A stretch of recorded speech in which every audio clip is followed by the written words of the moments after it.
Tata Motors కు చెందిన Tata nano car ఈసారి ఎలక్ట్రిక్ వర్షన్ తో రీలాంచ్ కాబోతోంది.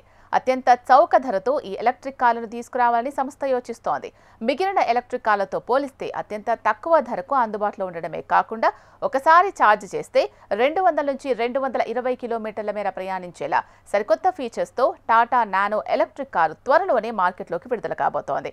ఈ compact hatch back 40 kilometres per litre mileage, 624 cc engine, 5 speed manual లేదా ఆటోమేటిక్ తో రానుంది. ఎల్ఈడి హెడ్ ల్యాంప్స్, 7 అంగుళాల టచ్ స్క్రీన్, 4 ఎయిర్ బ్యాగులు, ఏబిఎస్, సన్ రూఫ్ వంటి ఫీచర్స్ కూడా ఉంటాయి. ఆటోమొబైల్ మార్కెట్ రిపోర్ట్స్ ప్రకారం టాటా నానో ఎలక్ట్రిక్ వెహికల్ను పూర్తిగా ఛార్జ్ చేస్తే దాదాపు 220 కిలోమీటర్ల దూరం ప్రయాణం చేయొచ్చు అని తెలుస్తోంది. ఈ వాహనం వల్ల నగరాలు లేదా పట్టణాల పరిధిలో తిరగడానికి చాలా కంఫర్ట్గా ఉంటుంది. దగ్గర దూరాలకు ఈ టాటా నానో ఈవీ వెహికల్ ఎంతో ఉపయోగపడుతుంది అని స్పష్టం చేసింది. ఇక టాటా నానో కార్ల ధరల విషయంపై ఆసక్తి నెలకొంది.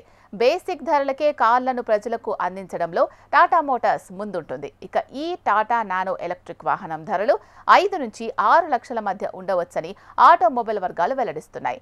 బడ్జెట్ ఫ్రెండ్లీ రేంజ్ కారణంగా ఈ ఎలక్ట్రిక్ కార్ కోసం మధ్యతరగతి ప్రజలు ఆశగా ఎదురు చూస్తున్నట్లు తెలుస్తోంది.